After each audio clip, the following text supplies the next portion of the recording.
engaged in and talking about trying to overthrow elections in the fall by shredding the Constitution. Details. We'll get into it in a little bit. Yes. Plus, we'll hear from people whose lives have been forever changed by the Trump administration's aggressive ICE operations.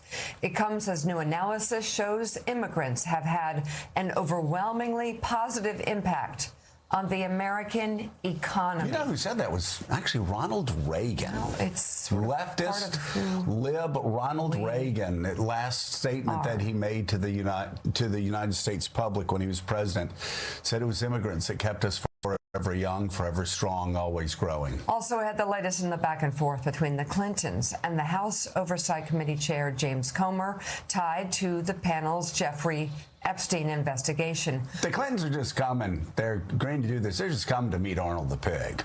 They have heard he is he's the best legal mind on the panel. Sets a precedent for others to come forward. And we'll bring you a live report from London, where there is new fallout from the latest release of the Epstein files. We'll get to all of that.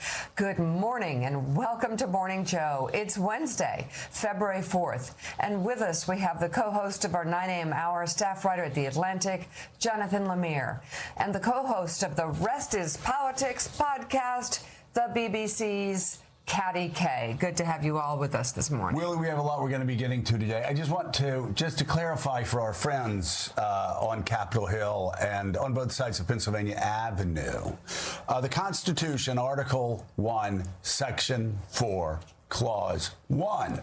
That one. The Constitution, just in case there are any questions with Mike Johnson or Donald Trump or anybody in the Senate, and I don't think there is in the Senate, locals, state governments, they run elections. It's black and white. It's in the United States Constitution. This has been the way it has always been in the United States. So, there we go. Clause 1. I'm going to read it slowly for our friends on Capitol Hill. Clause 1, Elections Clause, the times, places, and manner of holding elections for senators and representatives shall be prescribed by each state, by the legislature thereof. But the Congress may, at time, by law, make after such regulations, except for places of Cushing senators. So if Congress wants to get involved and pass something, they can pass something. But it is the states who, at the end of the day, run this, not the President of the United States. And you have Steve Bannon saying they're going to swarm, ICE is going to swarm polling locations. No, they're not. No court's going to allow that to happen. And you have Mike Johnson actually playing into it. How low can he go? I actually am very disappointed. Mike Johnson now playing into these conspiracy theories, going, well, one candidate was ahead and then he fell behind, and that seemed to happen. That's elections. Ask everybody. I've been behind on early in elections, and they're saying, how you doing? Well, doing really well. We're going to win. When we project sometimes, you'll look and it'll say a candidate may be behind by a percentage point or two, and NBC or ABC or CBS will project the other candidate the winner because they know where the votes are all coming in from. This is such garbage and nonsense, but they keep doing it.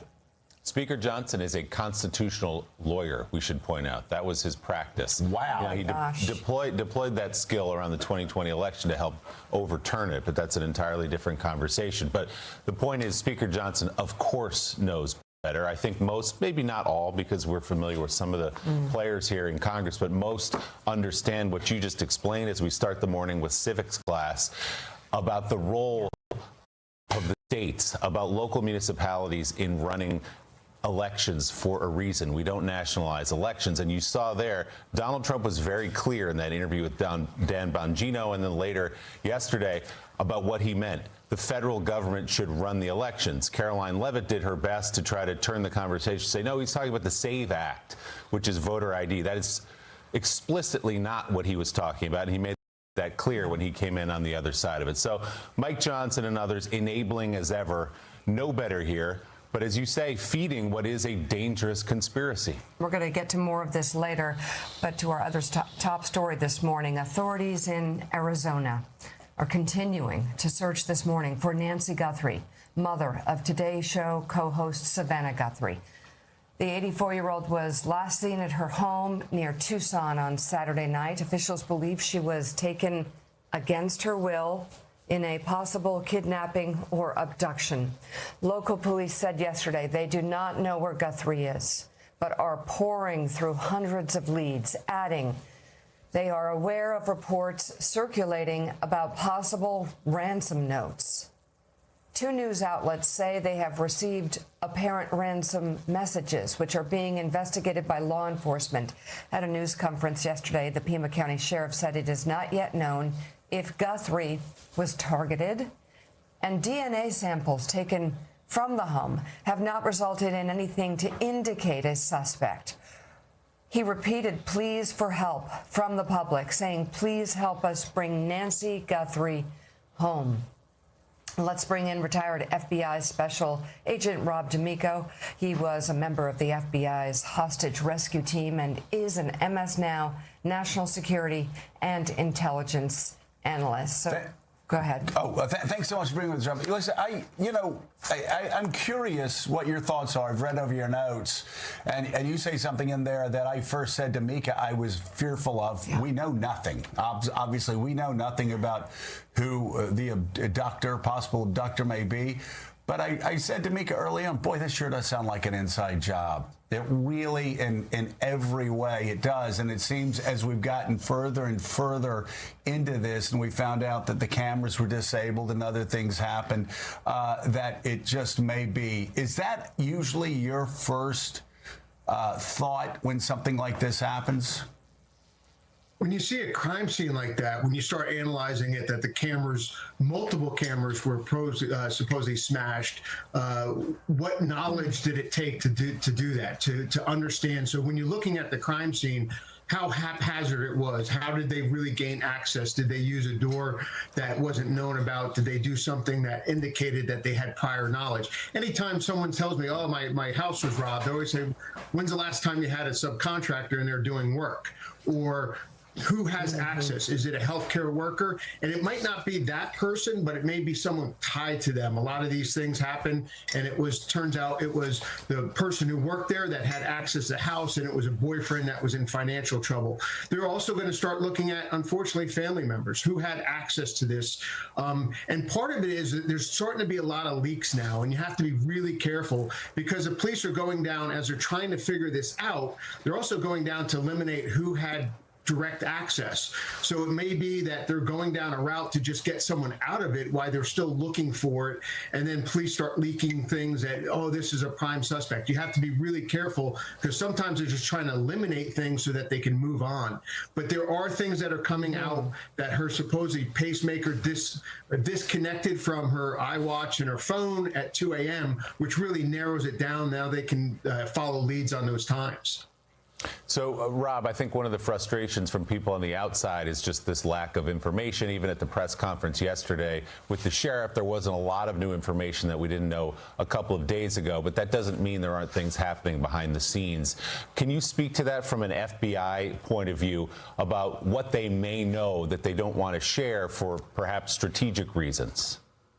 Absolutely, because we see this, quote, one ransom note that was sent to a local station, and then TMZ unfortunately came out nationally on it instead of just passing it behind the scenes, which now throws something else into it that the police have to deal with. So they say that in this note there were facts that from the scene and supposedly what she was wearing, but I don't even know if the police know what she was wearing.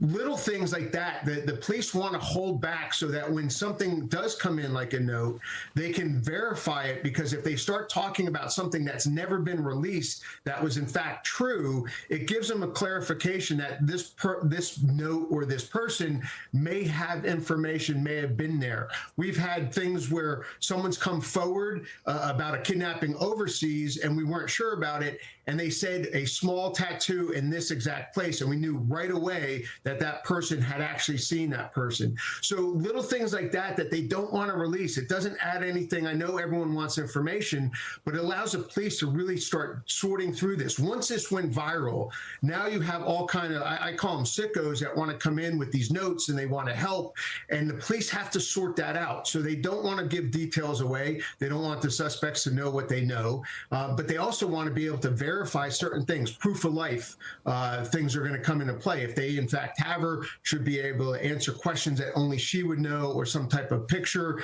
How did this note come in? I heard it was email, so they're going to run down those things, but it could be just something that distracts investigation. Yeah, and we want to point out, importantly, NBC News has not been able to authenticate that note. Even the FBI says so far it has not been able to authenticate it. So it remains open if there's anything to that alleged ransom note that came in. We've gotten so used to, Rob, in this day and age, because of cameras and social media, to these things being solved pretty quickly, that somebody saw something, or somebody's Ring camera, a neighbor, so it was a suspicious car, or somebody posted something suspicious on Facebook, or they told something to a friend who came forward to police. Are you surprised by, at least publicly, the lack of information and leads that we have at this point? There's two things I think that's preventing some of that. The lots in this neighborhood I'm hearing are 1 to 4 acres, which has a lot of separation. So a Ring camera on a front door and lots that are that big may not see the street. The timing of the supposedly when it happened in the middle of the night, you obviously don't have as many people out. If the cameras, in fact, were smashed, there's two things that the police are now doing. The one, if they're physically smashed, they're looking for an SD card. Even if an SD card is broken, I know the FBI can take that SD card and still get data off it. But it's got to go back to Quantico. It's got to go back to the national level folks that do that sort of thing. They're also now engaging the company, because a lot of times these are uploaded to the cloud. The problem is with the company, if it's uploaded to the cloud, they have to go through a bunch of things to get that. I always say, like, if especially an elderly adult, share that account information with your siblings, so that if something like this happens, you can access that account. You can download a video without having to wait for the process of a company trying to get it. Things like that happen. So they're looking for that. And again, it's one of those things that we're so used to it. In all these crimes, we start seeing all these Ring cameras, the shooting in Massachusetts, they start looking at that. But in this neighborhood, it's a lot harder when there's that much spread between the houses and the access. You have cameras out there. I actually made sure I had cameras that were facing the street if anything happened, but I was very purposeful in looking at that, knowing that you got to get there by the street. So I'm not surprised when you start hearing the details of this that there's not as much flood of information coming in. Rob, Savannah is somebody we all know personally, but of course she's also very well known right across the country. What are the challenges and the opportunities in terms of the investigation when you have somebody so well known as Savannah who's at the heart of this? Well, one, you always want to get the public involved, but then sometimes too many people get involved. And then you also have, again, the crazy people out there that want to bring in notes or evidence that really doesn't come in, and you get all the psychics coming in. But I think in this one, the police really don't have many clues, and they want clues, but it also then starts all the information coming in. And now the FBI is involved, and they're used to cases that have a lot more information coming in and how to sort out really what's credible, what's not, to give that to the investigators. But it takes time. The sheriff is now being inundated. He's doing podcasts. I think that's going to cut back a little bit, because I think it's throwing some straight voltage into the investigation. He wants to help, but the more and more people that get involved, the more sees it. I think it's going to come with the lead, but it's also going to take a lot more resources to sort through all the tons of leads that are coming in. So it's a plus and minus. Retired FBI Special Agent MS now National Security and Intelligence Analyst Rob D'Amico, thank you very much. We're going to stay on this story and bring you any updates as they become available. And still ahead on Morning Joe, the Clintons are now set to testify as part of the House Oversight Committee's Epstein investigation after a back-and-forth fight with Chairman James Comer. We'll have the latest from Capitol Hill on that. Plus, Ed Luce will join us with his new piece for the Financial Times entitled "The Epstein Rot Goes Deep." And as we go to break, a quick look at the traveler's forecast this morning from AccuWeather's Bernie Rayno. Bernie, how's it looking? Mika, it's a little wet this morning around Atlanta toward Charleston. Charlotte, your exclusive AccuWeather forecast does show some snow tonight in Charlotte and Raleigh. Dallas, some sunshine, 53 degrees. Still cold in the Northeast, but today, 3 days in a row with high temperatures at or above freezing in New York City. Just a few flurries across interior sections of the Northeast. Other than some minor delays in Atlanta this morning due to rain, we're looking A-OK on the travel forecast. To help you make the best decisions and be more in the know, download the AccuWeather app today.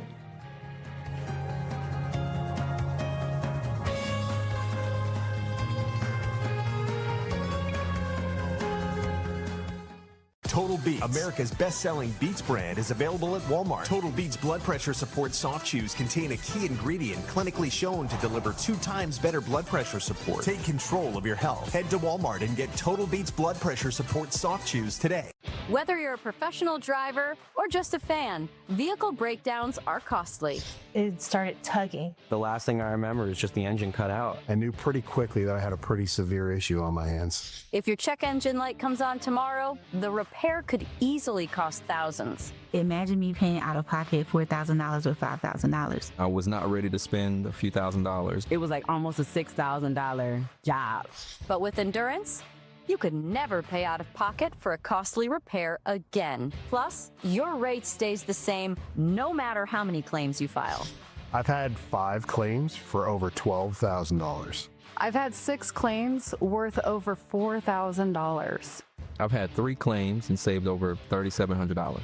I've had 2 claims for over $4,600, and my rate hasn't changed. Use any certified mechanic you want. Just bring your car in, and Endurance will pay them direct. All major parts are covered. What I like about Endurance, they don't play games, there's no middleman. They're a solid company. With Endurance, your car repair costs go way down, while your car's life expectancy goes way up, allowing you to drive more and pay less. Something is going to break down. Make Endurance pay for it. They covered a $14,000 engine replacement.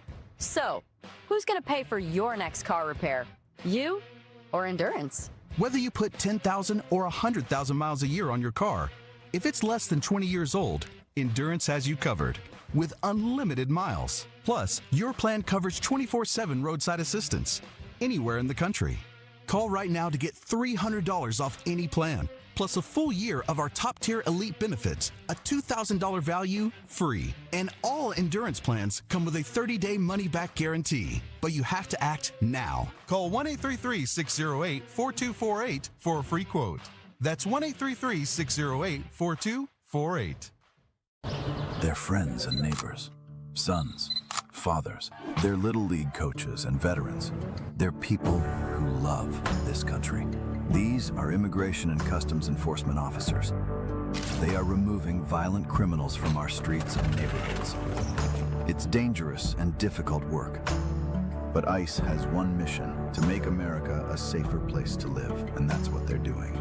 This is law enforcement. This is ICE. Is your asthma rescue a dinosaur? Air Supra is the only asthma rescue inhaler FDA approved to treat symptoms and help prevent asthma attacks. Air Supra should not be used as a maintenance treatment for asthma. Get medical help right away if your breathing doesn't improve or worsens, or for serious allergic reactions like rash, mouth or tongue swelling, trouble breathing or swallowing, or chest pain. Using Air Supra more than prescribed could be life-threatening. Serious side effects include increased risk of thrush or infections or heart problems like faster heart rate and higher blood pressure. Ask your doctor if Air Supra is right for you. This is the story of the one who knows well-prepared workdays take off smoothly and land right on time. That's why he counts on Grainger.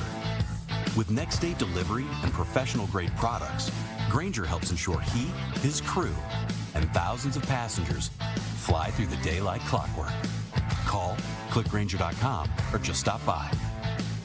Grainger, for the ones who get it done. My name is Whitney Allen, and I'm a widow. My husband, Ryan, died. We never thought in a million years we'd have to use life insurance. With Ethos, it's so fast and easy. Get a quote in seconds, apply in minutes, and get same-day coverage. Check your price today at ethos.com. This night belongs to the biggest game on the biggest stage. Go Bulls, Red! It belongs to the next generation and the one who keeps defying expectation. To the stars in the crowd and the stars on the stage. To the ones looking for a sequel and the ones looking for a rewrite. This night belongs to all of us. Super Bowl 60 on NBC and Peacock.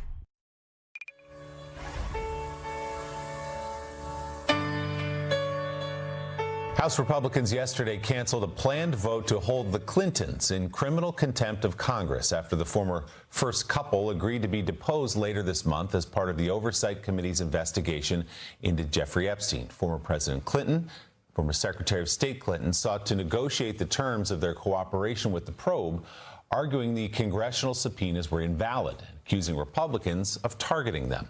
In a statement, Republican Committee Chairman James Comer said, quote, "Once it became clear that the House of Representatives would hold them in contempt, the Clintons completely caved." In agreeing to testify, the Clintons requested the proceedings be made public. Comer did not acknowledge that request in his response. Hillary Clinton now is scheduled to appear for an all-day deposition on February 26th, while President Bill Clinton is scheduled to appear on February 27th. President Trump yesterday responded to those developments. Mr. President, today we heard that the Clintons set deposition dates to testify before the House Oversight Committee. Any reaction to that related to the I think it's a shame, to be honest. I always liked him. Her, she was a very capable woman. She was better in debating than some of the other people, I will tell you that. She was smart woman. I hate to see it in many ways. President Trump just says he hates to see it, that they're being brought before this committee. Now, James Comer gleefully saying they caved, they completely caved. They say, let's have this in public so you can't release clips of a deposition and make this advantageous to you or political for you. But also, Joe, as Democrats immediately have pointed out, this is good news. Thanks for the precedent, James Comer will be calling Donald Trump, whose name appears more than anyone in the Epstein files. Yeah, and exactly. Again, it is so short. I'm really. It kind of takes your breath away. You remember when Mary Lou Retton, like on one leg, did all that, and then she lands. You just, you take your. How could you do that, right? That's a reaction every time James Comer and this committee does something even more stupid than I think is humanly possible. And you're like, oh my God, I wish I had Jim McKay, and that voice in the background talking about spanning the globe to find the dumbest committee chair people ever. Because that's exactly what's going to happen. By the way, anybody over 80 knows exactly who I'm talking about. I got you. But anyway, that's going to happen, Willie, and it's going to happen not only to Donald Trump, it's going to happen to Howard Lutnick. Get your subpoena boots on, Howard, because you're going to be going, thanks to James Comer, to the Hill after Democrats take control. Howard Lutnick, Commerce Secretary, who lied about his connections with Epstein. Elon Musk, same there. He's going to be subpoenaed by Congress because he lied about his contacts with Jeffrey Epstein. Donald Trump, as you said, going to be brought in because none other than Elon Musk said that Donald Trump was all over the Epstein files, and that's, quote, the real reason they've not been released. Thank you for that, Elon Musk. So, yeah, Comer has laid the precedent for Donald Trump being called up there. The man who's been nominated to be the next Fed chair, also contacts with Jeffrey Epstein, showed up in the Epstein files. He's going to be called up to the Hill because of James Comer, because of the precedent James Comer set. I keep talking about all this. And Pam Bondi, I would love to hear how Pam Bondi could explain how she was Attorney General for the state of Florida from 2011 to 2019, and she never raised a question in a serious, meaningful way about the resident of her state, Jeffrey Epstein, from 2011 to 2000. That's going to make an absolutely fascinating government oversight or judiciary hearing. And the thing about that also is, it's not like anybody could act shocked. Oh, I just didn't know. We were talking about it in 2015. We were talking about it in 2016. I kept asking, why is this guy out? I don't understand. Why is this guy walking the streets of Florida right now. So again, what James Comer has done, and really what I've been warning you Republicans all about really over the past year, is when you set precedents like these, really bad precedents, they're going to be followed by the next people who replace you. You're not going to be in power forever. This is just bad. It's just bad to be doing this because, again, the precedents that are being set. All right, with us, U.S. national editor and columnist at the Financial Times, Ed Luce. His new piece for the Financial Times is titled "The Epstein Rot Goes Deep." And in it, Ed, you write in part this: on the basis that politics is downstream of culture, today's public moral outrage will further corrode faith in U.S. democracy. How can you throw the bums out when they span the system? By that measure, Donald Trump is a short-term beneficiary of the latest 3 million or so page release. Though he, his wife, and his Mar-a-Lago club are referred to 38,000 times, Trump is in sufficiently broad company that others are taking as much of the airtime. His pitch has always been that everybody has their hand in the proverbial till. In that respect, Trump can claim a diabolical kind of vindication. But his relief is likely to be fleeting.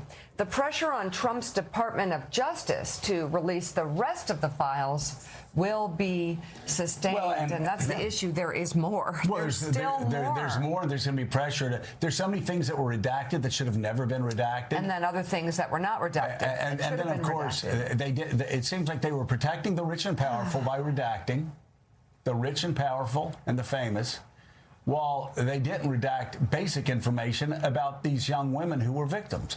But, you know, you talk about the rot going deep, and I wonder if it actually may end up going even deeper than what we're talking about right now, which is, yes, crimes and morality, but also national security issues. You have right now the Prime Minister of Poland, Donald Tusk, who is beginning an investigation. The Polish government is beginning an investigation. Obviously, they've been invaded by Russia enough times that they're concerned, but they're afraid that Epstein may have been connected with the Russian security services, and they're beginning a deep investigation. We've had other people asking the question: was the KGB involved, or was the follow up to the KGB involved in Epstein and helping with money, with all of these, just a wildly broad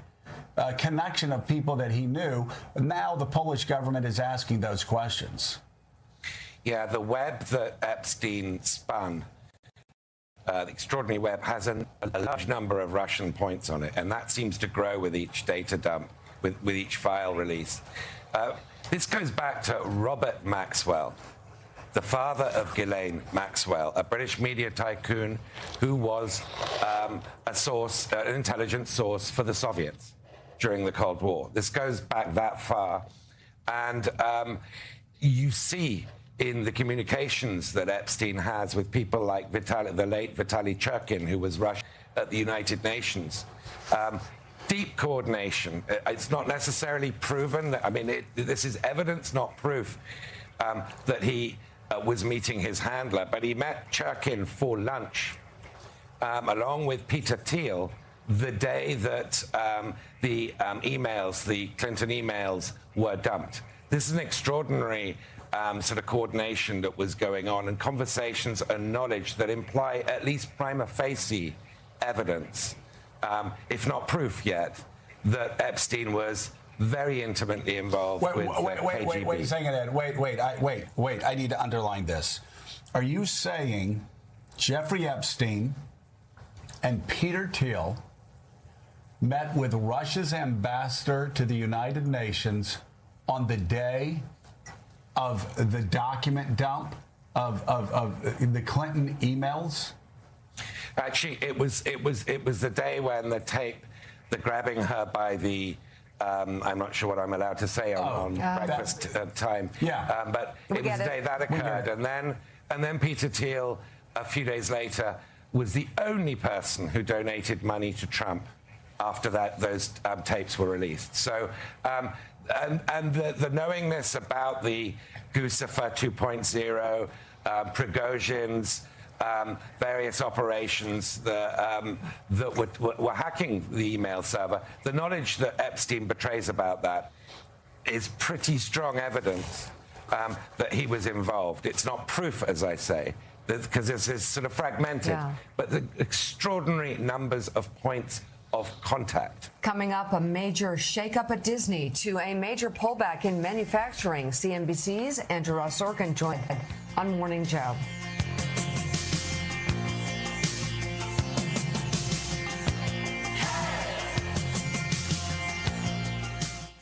Entyvio is the only gut-focused treatment for moderate to severe Crohn's and UC. Gut-focused Entyvio works right where you need it to block inflammation in your gut. With a legacy of more than 10 years, Entyvio offers the experience you need, lasting relief and steroid-free remission. And some people experience rapid symptom relief. Infusion and serious allergic reactions can happen during or after treatment. Entyvio may increase risk of infection, which But the prosecutor who charged you, who was also President Trump's former personal lawyer, did not have the authority to serve as New Jersey's top federal prosecutor because of the Trump administration's violation of appointment rules. She is now gone. What is the status of your case? So the case is still going on. We are in the second stretch of the fight of this case. We have filed an appeal to the Third Circuit to have these charges dismissed due to legislative immunity. As mentioned before, I showed up to Delaney Hall to do my job, and literally ICE and DHS tried to stop me and my colleagues from doing that. So we're looking forward to our next day in court in the Third Circuit Court. You know, going back to these facilities, we have seen children taken into these facilities. The one that sparked everyone's emotional reaction was Liam Ramos, who was 5 years old, standing with his father and his mother on the other side of the door. He was in his family's driveway. You went to inspect an immigration detention facility. What have you learned about the conditions inside of these facilities? The conditions are horrible. I mean, watching what happened to poor Liam, you know, it's just awful to watch that. It's heartbreaking. It's not the America that we know. And I know every time that I show up to a detention center, it is horrible conditions. The last time I was there was because a gentleman from my district, Mr. Brutus, a Haitian immigrant, died in less than 24 hours of being detained in this facility. And he was a healthy man. And so I was there demanding answers to find out what happened. But we hear, you know, stories from detainees, how they don't get food. They're not getting medical treatment. The places are not being ran properly. They're not being upkept. I mean, the same facility at Delaney Hall in my district, they had an entire riot there because detainees were not getting food, and they broke out of this facility through a makeshift wall that, you know, was not, you know, didn't have a CO approval or was not installed properly. And so it just shows you how chaotic, how ineffective these facilities are, and they should be closed. I know this is not a place that you represent, but I know you were watching, as were most Americans, what happened in Minneapolis. It has resulted in 2 deaths of 2 Americans at the hands of federal agents, 1 Border Patrol agent and 1 ICE agent, in less than a month. What do you make of what's happening there? Once again, it is Trump's chaos that he is literally implementing on American streets, on American cities, and it's not making us safer. You know, he's going through this whole thing, him and his administration, about how this crackdown on immigration is making us safe and, you know, it's making us better. It has done neither. It has not made us safe. It has not made us better. It has made people scared to death. People are frightened. They are very upset and depressed of what they see playing out in broad daylight for all of us to see in our streets across this country, and it's horrible, and this is not how we should be operating. I'll keep saying it. That's why Kristi Noem needs to go. Sending Tom Homan in is not a fix, but we also need to abolish ICE. It's just creating chaos. It's not creating anything better for anyone that I know, that I speak to, about what they see playing out right now.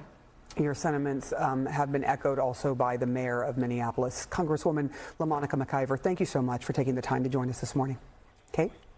There are also new details this morning about President Trump's top attack dog, Ed Martin, and his imminent departure from the Department of Justice. Martin, a lawyer from Missouri who had been previously described as President Trump's favorite U.S. attorney, he was tapped to run a task force to investigate Trump's enemies. And sources now tell CNN that a Justice Department review found that Martin improperly handled grand jury material, specifically regarding Democratic Senator Adam Schiff. Evan Perez has this new reporting. He's joining us right now. Evan, tell us more. What else are you learning?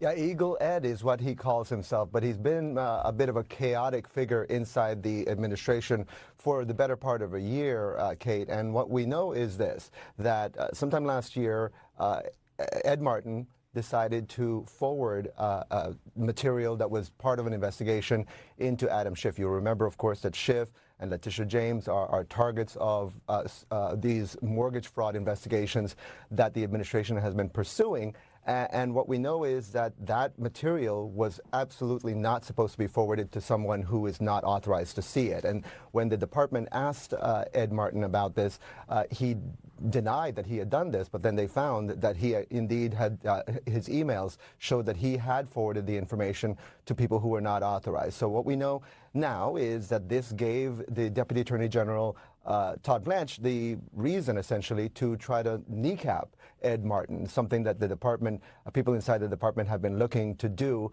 especially because he has been such an agent of chaos. He's forwarding or sending letters to some of the president's enemies.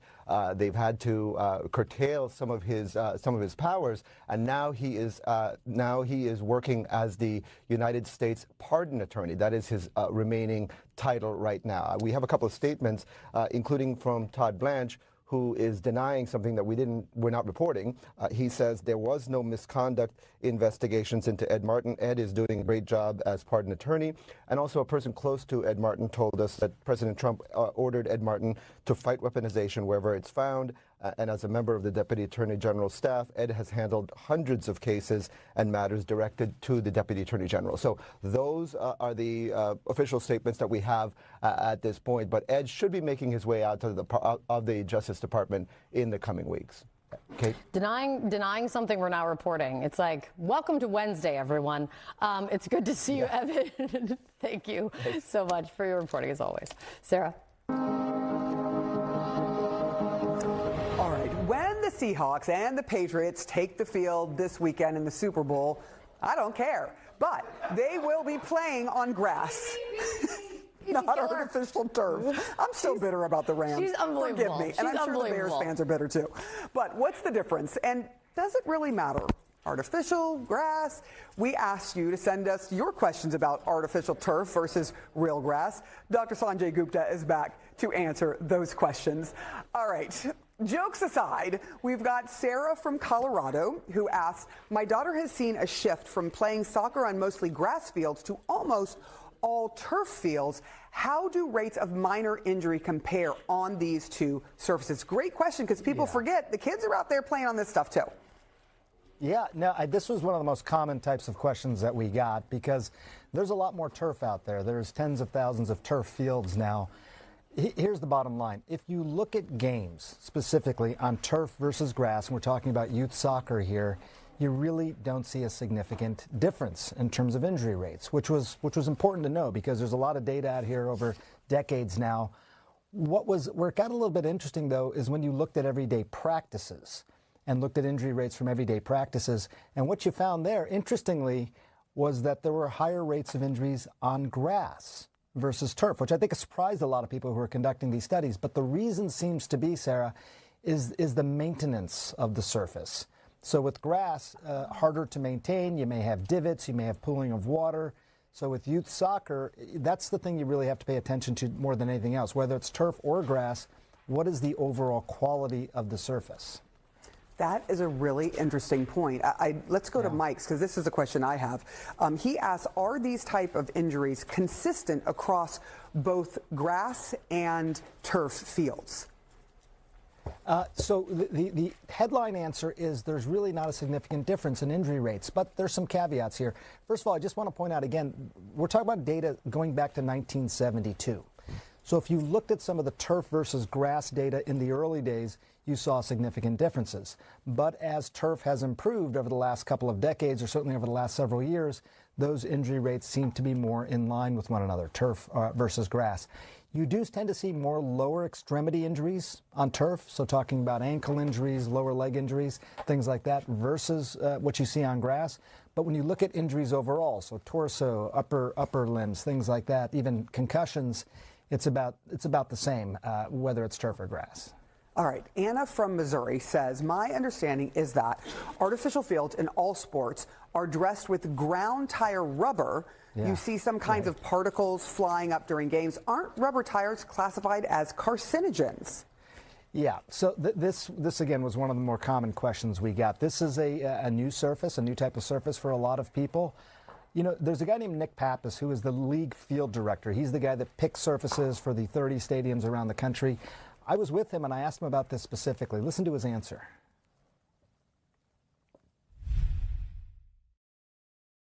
What's the concern about toxicity? When I was looking in this, they said if I touch this stuff, I should wash my hands immediately after. From our perspective, working closely with the manufacturers, working with our own specialized individuals on the NFL, NFLPA side, we don't have any concerns over toxicity right now. There's obviously, anytime you're out in the elements, there's, you know, you're within whatever's around you. But here, whether you're inside or outside, we haven't run into any concerns with toxicity from a crumb rubber perspective or any of our natural infills or the various infills that are out there.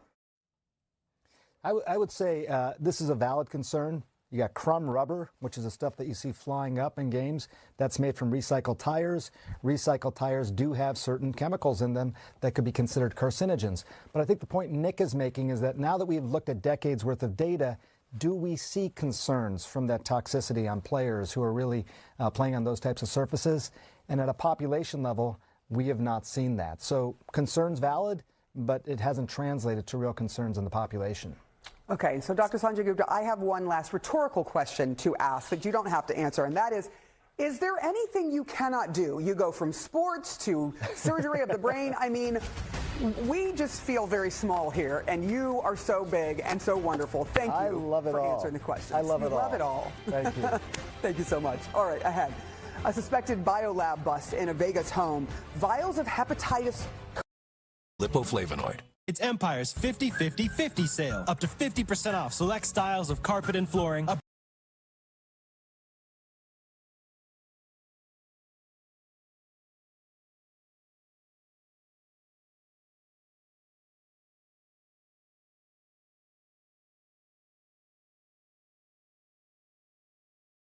All right, folks, look, I just discovered evidence in the Epstein files that proves 100% without a shadow of a doubt that Donald Trump, his Department of Justice, and his FBI are actively protecting rich and powerful men who committed crimes alongside Jeffrey Epstein. Now, transparently, we kind of knew this already, seeing some of the documents and the redactions. It's pretty obvious, but these files we're about to look at have not been talked about before, and they are especially bad. You'll see what I mean in just a moment. And if you're MAGA and you're watching at home and you still somehow defend Donald Trump, I would love for you to attempt a justification of these documents in the comments down below. I just want to see what crap they can come up with. But otherwise, please make sure to subscribe down below, drop a like on the video, comment, let me know what you think about these documents. If you're on Spotify or Apple, please make sure to rate the show 5 stars and follow along. It goes such an incredibly long way. I am still going through the millions of documents that have been released to try to bring any relevant information to you. But now, enough chit chat. Let's get into it. I want to start with this video right here, which is very relevant for what we're about to look at. It is Kash Patel in front of the Senate saying that they have no evidence that anybody else around Epstein committed crimes. That's what he said. Listen to what he says in this clip. It's insane.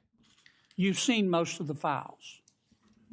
Who, if anyone, did Epstein traffic these young women to besides himself?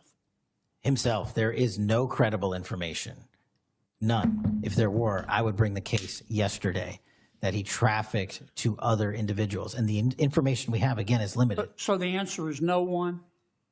for the information that we have in the files. in the case file.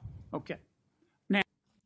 So, just to be clear, before we look at these documents, we have Kash Patel on the record in front of the Senate saying they have no evidence, no information that would indicate that Epstein trafficked anybody to anybody, any of these little girls to any other rich, powerful men. That's what Kash Patel has said. That's what Pam Bondi has said, that there's no client list. There's no other people involved. It was just Epstein and Ghislaine Maxwell. Well, I'd love for them to tell us more about these emails that we've just discovered, that I've just found in the Epstein files. So if you are interested and want to read this one for yourself, there's the number down there below, EFTA 027066746. You can look it up yourself and read it if the Department of Justice doesn't take it down. But look at this. It is from an email from a redacted name to Jeffrey Epstein. And it reads, "New Brazilian just arrived, sexy and cute equals 9YO, which stands for 9 years old. Nine.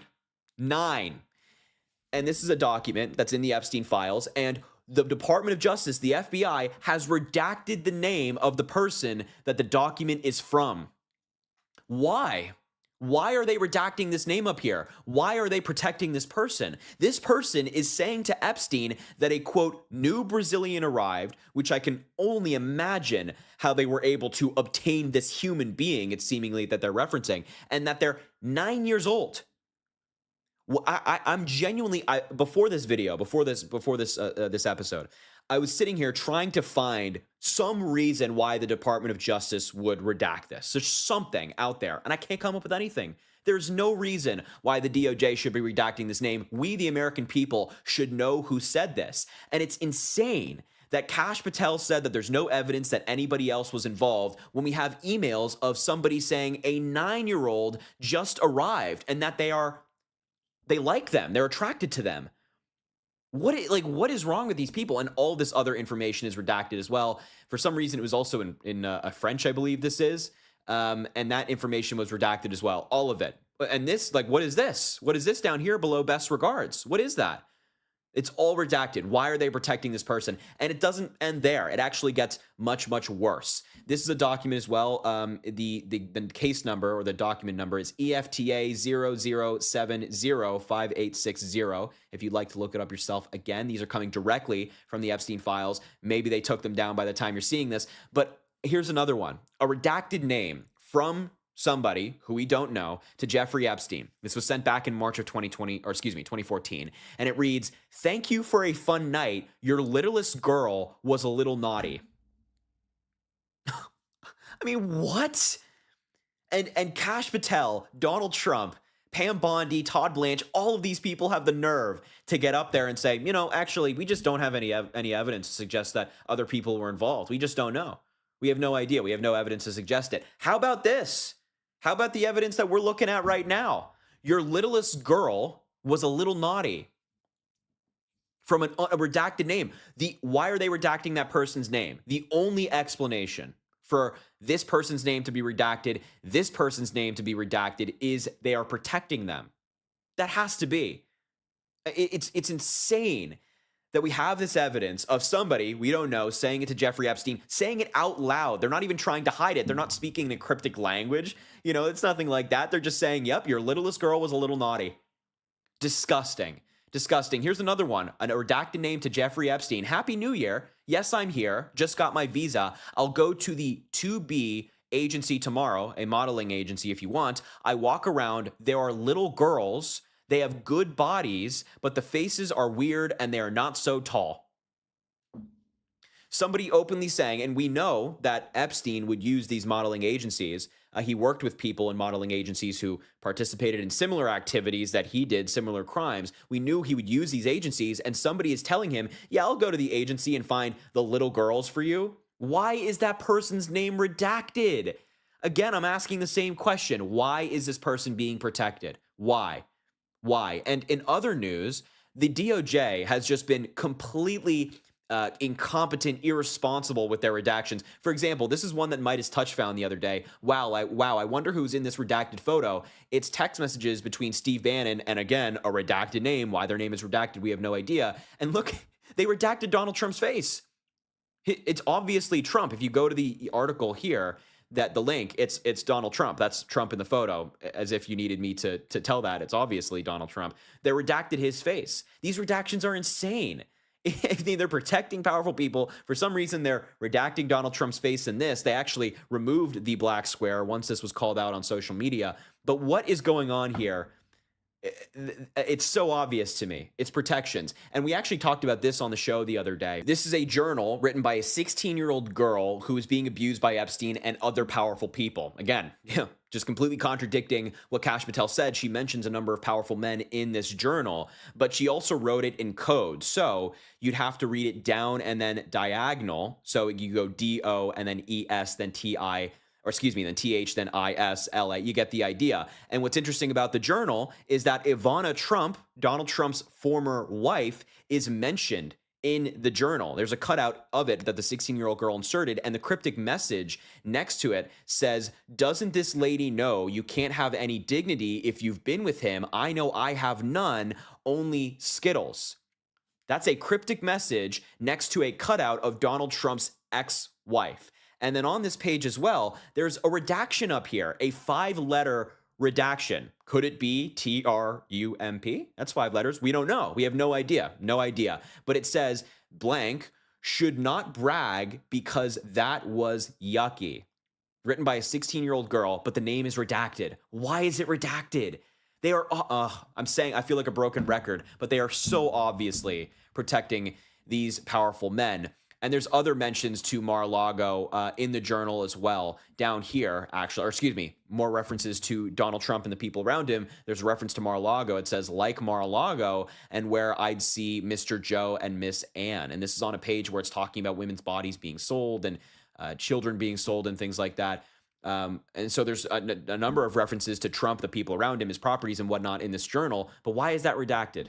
Again, I really do feel like a broken record, but it's insane. We're seeing these emails, and Kash Patel and Donald Trump says that there's no evidence, there's nothing to see here, except these emails tell us that actually there's quite a bit to see here. So look, I will leave the video there. Thank you so much for watching. Make sure to subscribe down below, drop a like on the video, comment.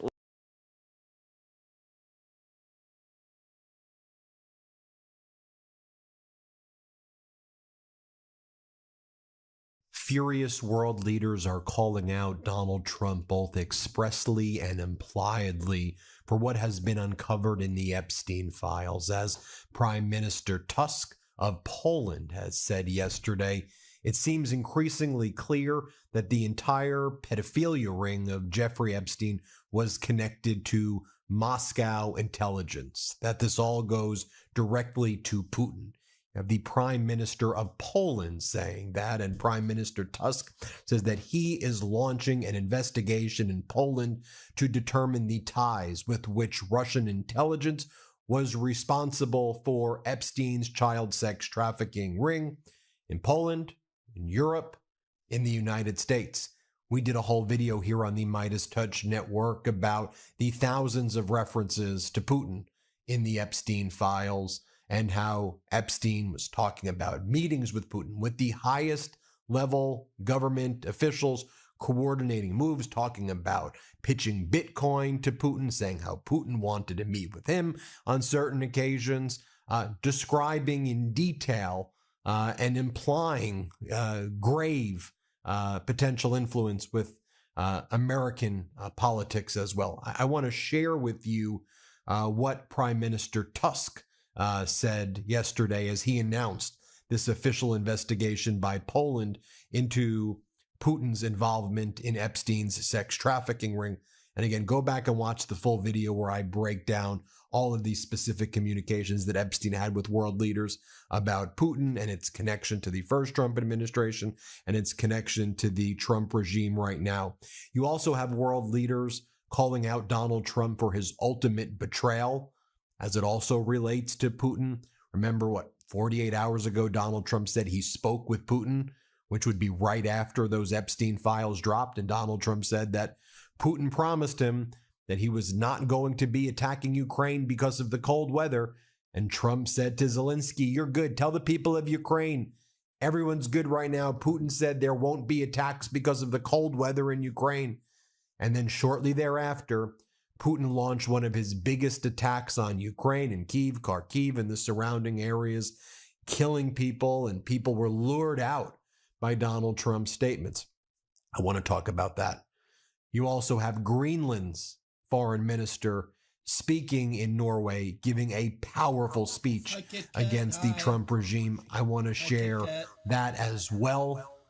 And then we should talk also about, in France, French President Emmanuel Macron and the French rapid response social media accounts hitting back at MAGA every single day. You know, there was basically a search warrant executed at the Twitter or X offices in France for violations or potential violations of French law regarding the types of content that in France, they say, look, we have free speech here, but you can't engage in certain types of conduct that's deemed unlawful, predatory, harmful to children. And then Elon Musk whined about it, and France was like, yeah, we agree with the First Amendment, but what this stuff is ain't that. And they would push back. Let's tie this all together, shall we? So first, let me show you what Prime Minister Tusk said as he announced this investigation into the links between Putin, Moscow, and Epstein, and the influence operations that could be run in Poland and across the world. Here, play this clip. We cannot allow any of the cases of Polish children exploited by the pedophile network and by the organizer of this satanic circle, Mr. Epstein, to be disregarded by anyone. The first reports have emerged concerning individuals who, for example, informed Mr. Epstein from Krakow that they already had a group of Polish women or girls. We, along with the Minister of Justice, the Prosecutor General, and the Minister Coordinator for Special Services, have jointly decided to establish an analytical team and potentially launch an investigation if analyses confirm our concerns regarding the pedophilia scandal in the United States. The very well-known Scottish journalist Andrew Marr yesterday posed truly crucial questions, and these pertain to every government across the globe.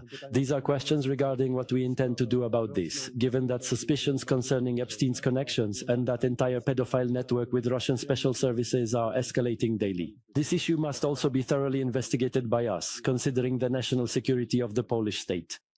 You heard him for yourself, what he had to say there. Now I want to pivot and talk about Zelensky being betrayed yet again by Donald Trump. So here's what Zelensky posted as Russia launched one of its biggest Shahed drone ballistic missiles, cruise missile attacks on Ukraine, when Donald Trump said, "You have nothing to worry about, Ukraine. I spoke with Putin. Everyone's good." Here's what Zelensky writes. "We await the reaction of America to the Russian strikes. It was the U.S. proposal to halt strikes on energy during diplomacy and severe winter weather. The President of the United States made the request personally.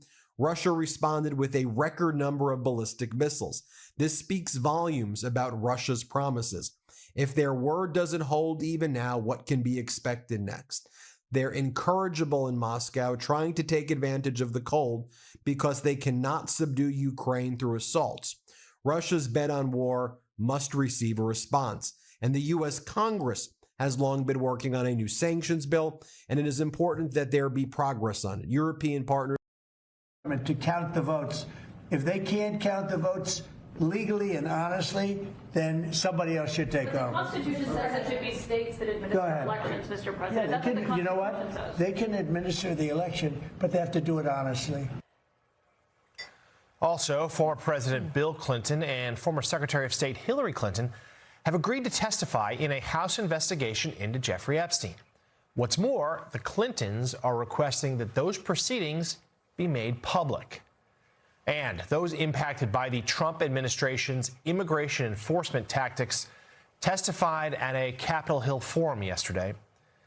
Witnesses there included the brothers of Renee Good, who described deep frustration that their sister's death has not led to meaningful change despite national outrage.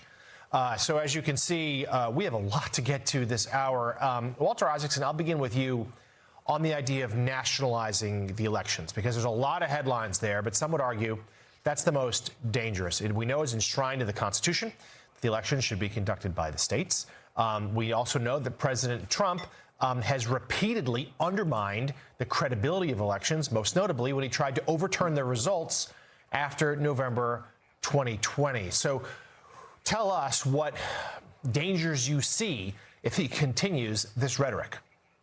I think there are always two tests you should apply on something like this. First of all, of course, is look at the Constitution. Constitution is clear, and the states can administer the elections however they want. And certainly when the Constitution was written, there wasn't direct election of senators, for example. States get to make that decision. We have a federal system of government that started in the 1790s when you balance what's the role of the state versus the central power. But another test, another mind test you can use is what would have happened if Kamala Harris were president and said this, or Barack Obama, when he was president, it said, let me nationalize elections. We always should do that test of does it meet the Constitution, but also what would have happened if the other side had said something like this. A very good point, and we can imagine the reaction. As President Trump doubles down on that call for these nationalized elections, House Speaker Mike Johnson is suggesting, without evidence, that there are instances of voter fraud in some blue states. What you're hearing from the president is his frustration about the lack of some of the blue states, frankly, of enforcing these things and making sure that they are free and fair elections. In some of the states, like in California, for example, I mean, they hold the elections open for weeks after Election Day. That's just one thing that bothers so many people. We had 3 House Republican candidates who were ahead on Election Day in the last election cycle. And every time a new tranche of ballots came in, they just magically whittled away until their leads were lost. And no series of ballots that were counted after Election Day were our candidates ahead on any of those counts. It looks on its face to be fraudulent. Can I prove that? No, because it happened so far upstream. But we need more confidence in the American people in the election system, and it's essential. And everybody, no matter what party you're in, should agree with that.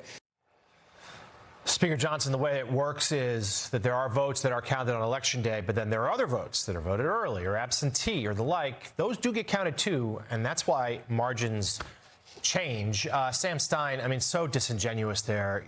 I mean, from the House Speaker. But this is something that Democrats for a while have been openly worrying about, an effort to kind of change the rules of the game, to try to rig the 2026 midterms and 2028 presidential. And in recent days, it sure seems like Republicans might be heading down that path. You say disingenuous. I would say it's utterly reckless. It's hard to imagine a more irresponsible statement from the Speaker of the House than that. And part of it is just him openly saying, I don't have evidence for what I'm suggesting, but I'm going to suggest it anyway. Part of it is just obviously it's factually not true. It's not just that these ballots move in one direction. Yes, this often happens in California, but in the last election cycle in Arizona, as ballots continued to come in, Ruben Gallego's margin over Kari Lake continued to dwindle and dwindle and dwindle. This happens. It's not a scheme. It's not people trying to reverse engineer their outcomes. This is what the counting process often produces. And for Mike Johnson to say, well, we have to, maybe distrust our election system is really scary stuff, because it's not very hard to imagine a scenario where there's the Trump Justice Department, which we know is basically taking directives at his behest, saying we're going to investigate what's going on in California because these votes keep coming in and we have no confidence in them. And then you have the Speaker of the House, Mike Johnson, saying, well, we can't sit these people. We can't sit these people because there's ongoing investigations. Right. And what happens at that point? It's dangerous, dangerous stuff. So, Sam, we want to go to Minneapolis right now. Tom Homan is holding a press conference, and hopefully we'll give an update. He had taken over the situation in Minneapolis, and we've got the audio. Let's just listen right now. We continue to have discussions. I'll have discussions this afternoon. We currently have an unprecedented number of counties communicating with us now and allowing ICE to take custody of illegal aliens before they hit the streets. Unprecedented cooperation. And I'll say it again. This is efficient, requires only 1 or 2 officers to assume custody of a criminal alien target rather than 8 or 10 officers going into the community and arresting that public safety threat. This frees up more officers to arrest or remove criminal aliens. More officers taking custody of criminal aliens directly from the jails means less officers on the street doing criminal operations. This is smart law enforcement, not less law enforcement. It's safer for the community, safer for the officers, and safer for the alien. This coordination also makes it far more safe for the Twin Cities. Arresting a public safety threat in the safety and security of a jail is the safest thing we could do. Further, less public safety risks are being released back into the communities, reduces recidivism. So local law enforcement can direct their limited resources to other public safety matters in the community. This is another priority of President Trump. The state prisons already cooperate with ICE on this coordinated transfer of custody, and we thank them for that partnership, and we plan to do more with them. I also want to reiterate and emphasize we are not requiring jails to hold people past their normal release time for immigration purposes. We're not asking anyone to be an immigration officer. We are not asking any state or local official to do immigration enforcement activity. They are not. By merely notifying us before they release them, they don't hold them 1 minute past they normally would. Given this increase in unprecedented collaboration, and as a result of the need for less law enforcement officers to do this work in a safer environment, I have announced effective immediately, we will draw down 700 people effective today. 700 law enforcement personnel. We have also fully integrated CBP personnel into the ICRO team structure under one unified chain of command. Not 2 chains of command, there'd be 1 chain of command here. Any large enforcement operation I've ever been involved with, there's 1 chain of command, and that's where we're moving forward. During my press conference last week, I announced that moving forward, ICE will be conducting targeted immigration enforcement operations, like ICE has traditionally done for decades, based on reasonable suspicion to question and detain. ICE will conduct these operations and transnational criminal organization investigations with a focus on national security and public safety. I want to be clear. Just because you prioritize public safety threats don't mean we forget about everybody else. We will continue to enforce the immigration laws in this country. To help execute this, we have developed and implemented a multi-agency surge task force with an operational framework that clarifies lines of effort, integrated enforcement, investigative and special response efforts. A unified joint operations center has been established to manage all operations and ensure efforts align with priorities of the mission. This reorganization also enables ICE to leverage joint intelligence capabilities to effectively target threats, as well as to reduce the overall personnel footprint and enhance public safety and confidence in the agency's capabilities and presence here. I've also ensured that officials from legal internal affairs offices remain on the ground as long as this operation continues. During our efforts to identify and implement improvements of how operations are planned, conducted, and managed, we identified a gap in regard to the use of body-worn cameras. This was actually raised by the workforce when I started walking around talking to people here. Some officers and agents had them, some didn't. That inconsistency was unacceptable, so we moved immediately to prioritize full body cam deployment in the city. I discussed this with Secretary Noem a couple of days ago, and she made the decision to deploy them. The plan is to deploy them nationwide, but it's a priority for the city right now. There's actually $20 million in the spending bill to further fund the deployment of body cameras. The president is supportive of this decision, because we have nothing to hide. We want to be fully transparent in what we do. The American people seek and deserve professional and trustworthy law enforcement, and I and the President expect that any misconduct will not be tolerated and will be swiftly addressed.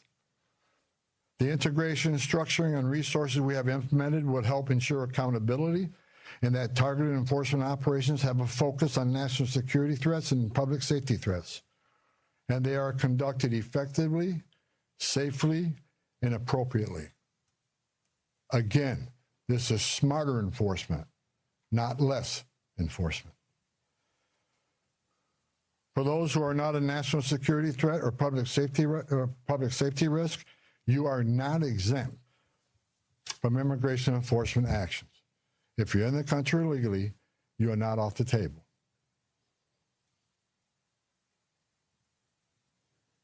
And let me be clear, President Trump fully intends to achieve mass deportations during this administration, and immigration enforcement actions will continue every day throughout this country. President Trump made a promise, and we have not directed otherwise. I heard rumors we have, untrue. Given that many public safety threats on our communities, many of which poured across the border during the Biden administration, it makes sense to prioritize public safety risks right now. Again, prioritization doesn't mean you forget about everybody else. But we have a criminal here, a non-criminal here. The criminal has to be arrested first because they're the biggest threat to the community. My goal with the support of President Trump is to achieve a complete drawdown and end this surge as soon as we can. But that is largely contingent upon the end of the illegal and threatening activities against ICE and its federal partners that we're seeing in the community. We will not draw down on personnel providing security for our officers. I will not let our officers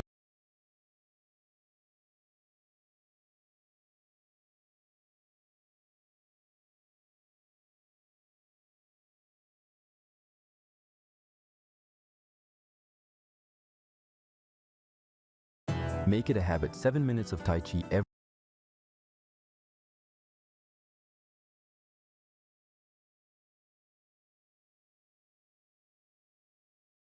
So Elon Musk and the Trollbot accounts are in a total meltdown today, and I want to show you guys what's the latest. From Elon Musk, he says, this is a political attack, right? Musk says he's under attack. What's going on? Well, in France, his offices got raided, okay? This is the response to Elon Musk. They say investigating child abuse material isn't controversial. Turning it into political theater is manipulation. Maybe that logic flies on some island, doesn't fly in France. And that's a direct hit on Elon Musk is in the Epstein files, if you guys don't know. And also, again, Elon Musk's offices got raided in France. So he's upset, along with all his Trollbot accounts are upset. This is from the Associated Press. They say, Paris prosecutors raid the French offices of Elon Musk X as part of an investigation into spreading child abuse images and deepfakes.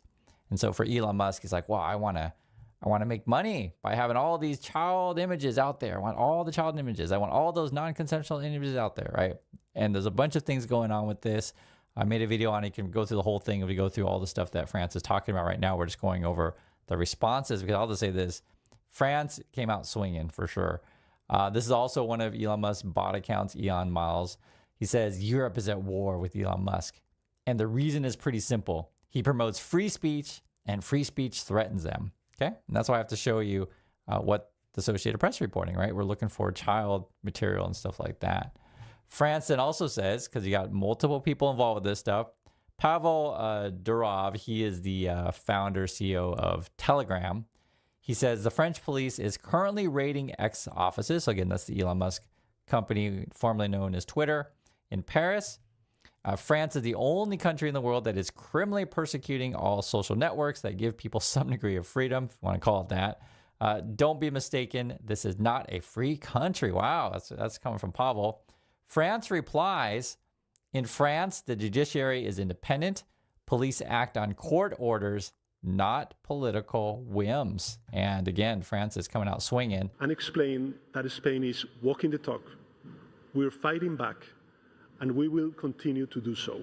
Starting next week, my government will implement the following actions. First, we will change the law in Spain to hold platform executives legally accountable for many infringements taking place on their sites. This means that CEOs of these techno platforms will face criminal liability for failing to remove illegal or hateful content. And for that, we governments need to stop turning a blind eye to the toxic content shared under their watch. Second, we will turn algorithmic manipulation and amplification of illegal content into a new criminal offense. Elon then is saying he's attacking Spain now. So I guess that means you're a good guy there, Spain. Sanchez is the true fascist totalitarian. And if you don't know, in Spain, they, I think, recently passed something where it's social media is going to be banned for kids under 16. I think that was the law that they're talking about there. And Australia's done a similar thing as well. And this obviously hurts Elon Musk's business because he wants kids on his platform, right? He wants to spread child content, these things. And, you know, I'll read some more responses here. So from Tom, the KGB favorite speaks, Russia wants you on Telegram. It's easier.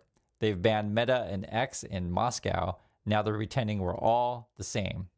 Interesting. So you got to understand like who these different accounts are from. This is Adam. Adam says, there are 3 things the French are truly great at. 1, food and wine.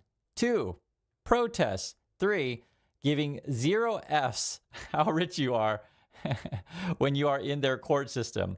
You can't just scream, quote, free speech and donate to a politician to escape here. Wow. And that's essentially, you know, Elon Musk's strategy. His companies are failing, so he's figuring out ways to shuffle money around. He's merging companies. He's like, you know what? Let's remove guardrails from AI. Let's produce a whole bunch of that kind of content, you know, the child abuse content and otherwise. And this is actually in multiple countries. You're breaking several laws if you're doing what Elon's doing. And you also got election interference, algorithm manipulations, and all sorts of stuff. Breaking developments to bring you from the UK's Information Commissioner's Office that has opened formal investigations into X and Grok, the artificial intelligence system. They say they've taken the step following reports that Grok has been used to generate non-consensual sexual imagery of individuals, including children. William Malcolm, Executive Director of Regulatory Risk and Innovation at the Information Commissioner's Office, said the following, and I paraphrase slightly, but the reports about Grok raise deeply troubling questions about how personal data is being used to generate intimate or sexualized images without knowledge or consent, and whether necessary safeguards put in place to prevent this. But Musk is like, no, that's all free speech, right? And then you got all the other stuff, because France also mentioned history denier stuff. And that's a big problem in Europe, be it Holocaust denier, et cetera, those kind of things. So this is, so far, UK, France, and Spain, right, are on the move. What's going on with Germany? So let me know if you guys are in Germany, if they're going to be investigating X also. And then Elon's facing problems. He's got a bunch of things going on. This is one, says Justin. Judge rejects Elon Musk's bid to dismiss SEC suit, alleging that when he sought to take over Twitter, now X, he failed to disclose his stake as required. I remember this stuff. Judge Sparkle Sukanan turns down forced speech and SEC appointment challenges. So basically what it is that when you start buying up a company, so this is back Twitter, Musk was, you get to a certain stake, I can't remember what the percentage is, but you get to a certain amount that you have, and then you have to publicly disclose that I'm buying this stuff up and I have this much. And then Musk was like, oh, you know, the email was in my mailbox. We just forgot to hit send. That kind of, you know, stupid excuses. And so there's multiple things that Musk does that are shady. I'll put it in the most simplest terms like this. And he's also has a spat with OpenAI, Sam Altman. And this is kind of interesting. Altman was trolling Musk. He says, really excited to get Elon under oath in a few months, Christmas in April. We're going to see on that one. I mean, that's actually really interesting stuff. I'll just say this. I mean, Elon Musk is a liar. I mean, I think you guys already know that stuff if you're watching the channel. And there's multiple things and evidence. And for anything, this kind of stuff, right, there is going to be some truth in this. So it's from Jason. Jason says, new court filings show how Elon was engaging in some maximum truth, deleting. Oh, we're deleting stuff, Elon. Okay. In his other frivolous lawsuit against us and Apple, because Elon likes to sue everyone, just like Trumpers, the only non-public docs Elon and XAI have produced in response to discovery requests are the retention and employee policies. Okay, why is this? Because he systematically used disappearing messages to cover his tracks everywhere else. Makes you wonder what he is hiding. Interesting. Huh. And I think, if I remember correctly, didn't the FTX dude, Sam Bankman-Fried, use the disappearing text stuff? I think people on Wall Street do this kind of stuff also, so I wouldn't be shocked if Elon is in that game. This is from X, their platform. I want to read their statement. This is the Global Government Affairs from Elon. It says, French judicial authorities raided X's Paris office today in connection with a politicized criminal investigation into alleged manipulation of algorithms and purported fraudulent data extraction. Okay, that's according to them. We are disappointed by this development, but we are not surprised. The Paris Public Prosecutor's Office widely publicized the raid, making clear that today's action was an abusive act of law enforcement. All right, let's go over some of the most bizarre claims found inside of the Epstein files, shall we? Now, some of these are verified or speculation. Some of them are not true, but we're going to go over them anyway. And let's start with probably the most, I think, bizarre of the entire thing, and that is accusations of eating humans. This one here, this accusation is that this is graphic and, you just, if you got a weak stomach, but this is claiming that Bush Sr. and Jr., I believe, raped African-American males, and that there were individuals then eating feces from human intestines, and there was some like ritualistic sacrifices going on. Okay. Told you this was going to be bizarre. Okay, this is what the email says. Subject, interview a purported Epstein victim. I'd like to add a few other points disclosed by the purported victim while on this yacht he witnessed. So this is a victim, a purported victim, talking to law enforcement, saying African-American males have, so he witnessed this, African-American males having sex with white blonde females, all of whom were bleeding during intercourse. He was a victim of a type of ritualistic sacrifice in which his feet were cut with a scimitar, but left no scarring. I don't know if I'm saying that right. On the yacht, he witnessed babies being dismembered, their intestines removed, and individuals eating the feces from these intestines. He was also raped by George Bush Sr. Victim disclosed he was escorted to the FBI building by Michael Moore, who is the creator of True Pundit, described by multiple online sources as a conspiracy-driven news website that attempts to paint the FBI in a bad light. So I think that's a different Michael Moore than maybe the one we're thinking of. Moore has a criminal record as a result of an FBI investigation. Let me know if you want to discuss the former FBI agent that called this into the head office. Thanks. And then it says, I didn't realize Bush raped him too. And the response was, he has more to tell us too, he said. So I think it was, I don't know if he was accusing both Bushes or just the older Bush, but okay, bizarre. But I want to bring your attention to this. This was an old video. This is of a model, Gabriela Rico Jimenez. And in 2009, 21-year-old model Gabriela Rico Jimenez, who was reportedly at a elite event in Monterrey, Mexico, was recorded on camera freaking out. Okay, and I'm going to show you the video. She's making statements, including they were eating humans. And so she was going on and on saying they're eating humans. And this was at this elite event that she went to. They said, well, she just seems to have mental health issues. But now with these other accusations coming out in the Epstein files, accusations of people eating people, let's just go ahead and take another look at this video.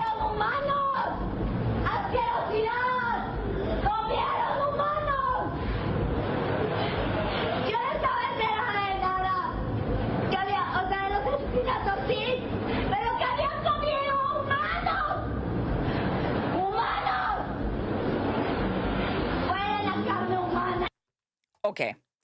So she's saying they eat humans. They eat humans. Yes, I knew about the murders, but now they're eating humans after she went to an elite party.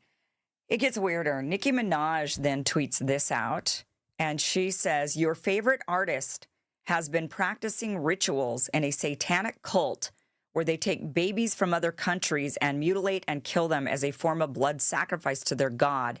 You see, when your master is Satan, you must constantly shed blood. However, the jig is up." Who is she talking about? I mean, she says your favorite artist has been practicing rituals. Is she talking about somebody specifically, or is she just saying probably your favorite artist because chances are high, and that they're all basically a part of a satanic cult? People have been pointing out for a long time that these concerts from a variety of different artists tend to have symbols that are known inside of satanic circles. So it's bizarre. I mean, you know, it sounds really, really insane. Sounds completely nutty, but I don't know. I mean, weirder things have happened in the world, I guess. People do weird things. I mean, it's hard to imagine. It's hard to wrap my mind around this as being real. You know, it just sounds like, okay, yeah, these are mentally ill people making claims, but I don't know. I mean, what if it is real? And then here we are just acting like, wow, that can't possibly be real. I mean, this kind of stuff has happened. We have documented instances of children sacrifices. That has happened throughout history in many cultures, many times over, where children were sacrificed for gods, or cannibalism. I mean, these things have happened. So, I mean, we can't really just discard it and say, well, no, it can't be possible. I mean, why not? Why can't it be possible? I don't know. Here's another claim inside of the Epstein files that was quite interesting. A guard claimed that Epstein was smuggled out before his death. A lot of people have said the dead body that we saw, which, by the way, it's weird we even saw a dead body. You know, they leaked the picture of Epstein after he was found dead. When else do you see that? I mean, we don't really ever see that. So it's almost like they wanted us to see it. So maybe there's more legitimacy to this claim than not, because we do have a picture of Epstein. And then people were pointing out, yet that doesn't look like Epstein. And I'll show you those photos. But this individual anonymously posted on 4chan the morning of Epstein's death, August 10th, 2019, claiming he witnessed weird happenings at the prison before Epstein's death had been identified. And now he's been identified in the Epstein files. So it turns out that this guard is Roberto Grijalva. He's an officer at the Metropolitan Correctional Center in New York. He has been identified as the anonymous prison employee who posted on 4chan claiming Epstein left his cell Friday evening shackled in a medical wheelchair, while at the same time an unauthorized trip van arrived at the prison, which he believed took Epstein away the night before news broke of his death. Both parties want you to believe they're working for the people, but let's be honest. Washington is bought and paid for. Big corporations in Wall Street get bailed out while working Americans get left with higher prices, shrinking. Why I put money through every business bureau and your purchase. 6, the system, things were going on. And today. So he was claiming, I saw the guy, they took him out of here. Weird things were going on. And, you know, then they ended up saying, well, you know, I mean, nobody really believed this guy, but let's just go ahead and look at the pictures of Epstein. You know, he's saying that Epstein. So this is the picture that leaked. And when we saw this, people were like, oh, yep, he's dead. There he is. But then people pointed out, that doesn't even look like him. And here's a side by side. Now, this is a picture of Jeffrey Epstein alive that's been turned sideways. But you can see here the nose. People are pointing out that the nose shapes are different. One nose goes down. The dead guy's nose goes down. And Epstein's nose actually has a straight, his nose is straight and doesn't curve down. The nostrils are different. Many people pointed to the ears being different. Here, let me show you the ears, that just the shape of the ears are different. And now that we know who this guard is, you know, this anonymous posting, and now that this has come out in the Epstein files of who it is, I don't know. Do you put more believability into it? I mean, the fact I mean, you know, you can't really discount the fact that the nose does look different and the ears do look different. But then you'd think that, you know, where would he go? You can't go anywhere in the world without people. I mean, how do you fake your death like that, and where do you go? And then what? You know, I guess they would give you a lot of plastic surgery at that point and change your appearance entirely. I mean, that's what would happen, right? I would think so. Here's another claim inside of the Epstein files that Epstein is Mossad. This is what these letters say. CHS, remember, Dershowitz tells Alex Acosta that Epstein belonged to both U.S. and allied intelligence services. CHS shared phone calls between Dershowitz and Epstein during which they took notes. After these calls, Mossad would then call Dershowitz to debrief. Epstein was close to the former Prime Minister of Israel, Ehud Barak, and trained as a spy under him. Barak believed Netanyahu was a criminal. Saudi Arabia, Israel, and the United Arab Emirates are allied against Qatar, Turkey, Iran, and Syria. So they're saying, you know, they're claiming that they were Mossad. So that's the claim here, according to these email documents, that Trump has been compromised by Israel and Kushner is the real brains behind his organization and his presidency. So this originates from a confidential human source, which is this was a single informant providing uncorroborated information to the FBI's Los Angeles field office. But, and then, I mean, sounds pretty believable. Alan Dershowitz even said on this show, I mean, he said directly that he had been working for the state of Israel longer than I'd been alive. So pretty believable if you ask me. Let's see what this claim is here. This is Epstein basically admitting to be Mossad. He's interacting with Ehud Barak, who was the former prime minister of Israel. And Epstein asks Ehud to clarify that he is not Mossad when he goes to talk to people. So he says, hey, Jeff, are you going to be in London on Thursday? Best, Ehud Barak. And Jeffrey says, unfortunately not, but you should make it clear that I don't work for Mossad. And Ehud says, yo or I don't know what that means. And Jeffrey says, that I don't, smiley face. That you don't, smiley face. Sounds like you maybe do. Okay, this picture was found inside of the Epstein files. Now, this is a weird one. Here's a dude in his underwear and a T-shirt holding something, some sort of a, I don't know what that is. It doesn't look like it's in a binder or something because it's too big and also it's kind of floppy. I'm talking about the black thing there, guys. And then there's this woman. A lot of people said, oh, that looks like Meghan Markle. You know, we don't know who this woman is, but it is very odd that there's a man standing there in his underwear. And more odd is that someone took a photograph of this. If somebody is sitting there taking a picture of this, like, why would they take a picture of this? Who would you allow in the room with? Why would you be in your underwear in a room with somebody who can take a photograph like this? That's kind of weird. But it turns out this person here spotted in this picture is Peter Mandelson. Peter Mandelson is one of the most powerful people in British politics. He is one of the most powerful people for the Labour Party. And that is who that is. He's now resigned after not only this photograph came out, but also there were some accusations that came out in the Epstein files that he's been implicated in the files, discussing sensitive documents that he leaked to Epstein. He gave him basically confidential information that he was not supposed to give. And he also apparently was being given a lot of money. Epstein made $75,000 in payments to Mandelson in 2003 and 2004, and another £10 to his partner in 2009. So this guy was being paid off by Epstein, this Peter Mandelson guy, and clearly hanging out with Epstein a lot, leaking information to Epstein. And what's interesting about Peter Mandelson is he's one of the staunchest supporters of Israel. Surprise, surprise, surprise. And that is the point of the Epstein files that everybody is wanting to know about. It's not just about the pedophilia ring and holding men accountable for their disgusting behavior. It's about how all of us have been held hostage by this foreign policy blackmail. And Peter Mandelson is one of those people. I mean, he should be going to jail just for what he did, leaking confidential information and whatnot. This should be serious.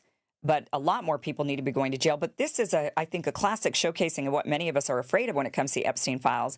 And that is that this was a blackmail operation to compromise our politicians. And he is a prime example of that. Okay, this email here, one of the most bizarre claims found in the Epstein file, or this is just a bizarre email. Jeffrey Epstein writes to someone, where are you? Are you okay? I loved the torture video. What? And this was from 2009.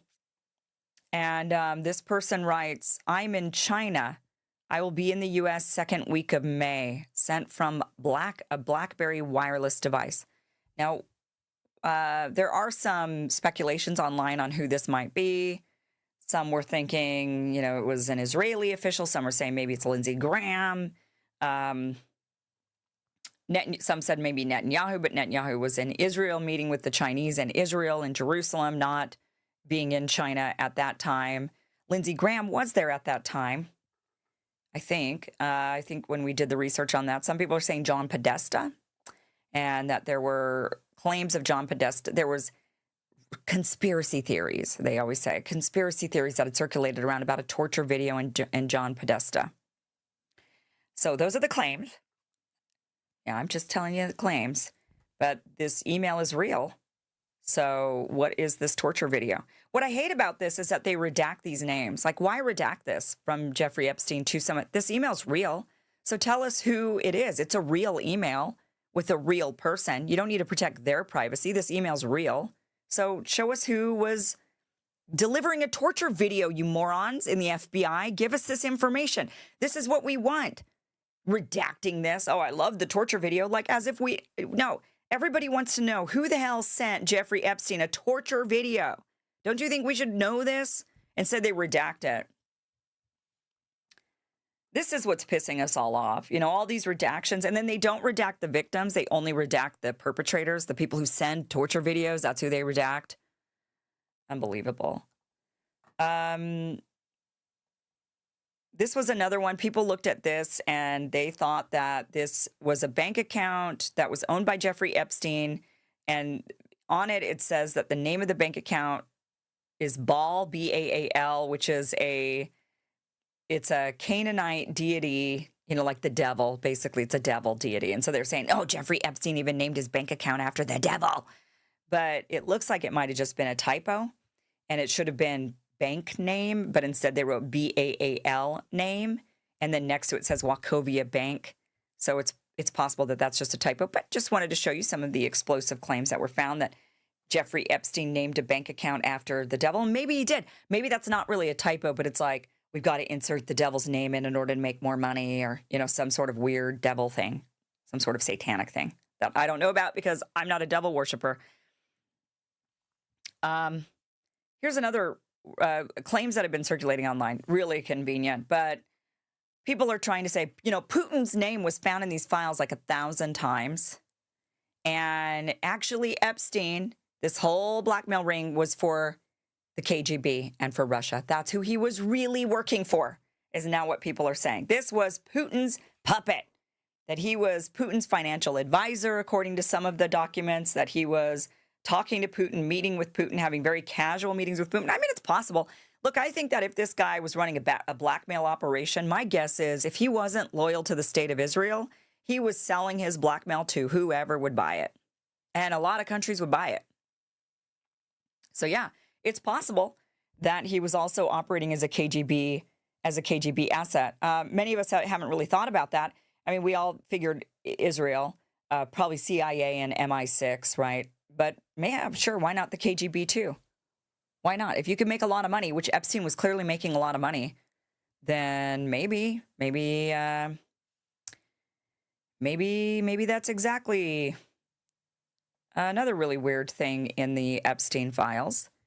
So this is a Norwegian princess. Mette is her name. Princess, what is her full name? Princess Mette Marit. And she's with her son there. Her son is Maurice Borg Høiby.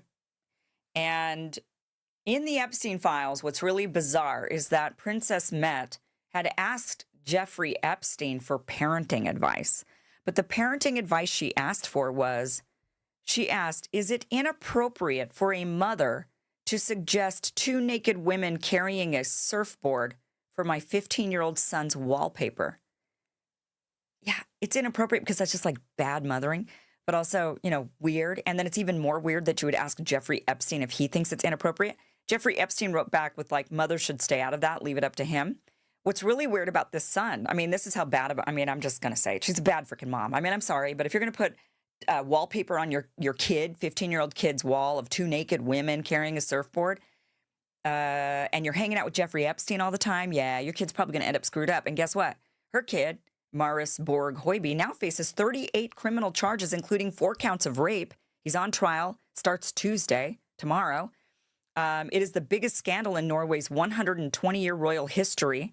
He is facing charges of rape, domestic violence, just really bad guy. 38 counts of this. And it's rocked the Norwegian royal family. He's not the blood son of the crown prince. He's the stepson. But yeah, you know what? Your mothering skills are actually to be questioned. Not going to lie. Another bizarre thing found in the Epstein files, an email from Melania Trump to Ghislaine Maxwell 2 years before she married Donald Trump. So maybe the conspiracy theorists are right about Epstein introducing Melania to Trump, and that maybe Melania, I don't know, maybe she's a honey trap, who knows. But Melania Trump emailed Ghislaine Maxwell.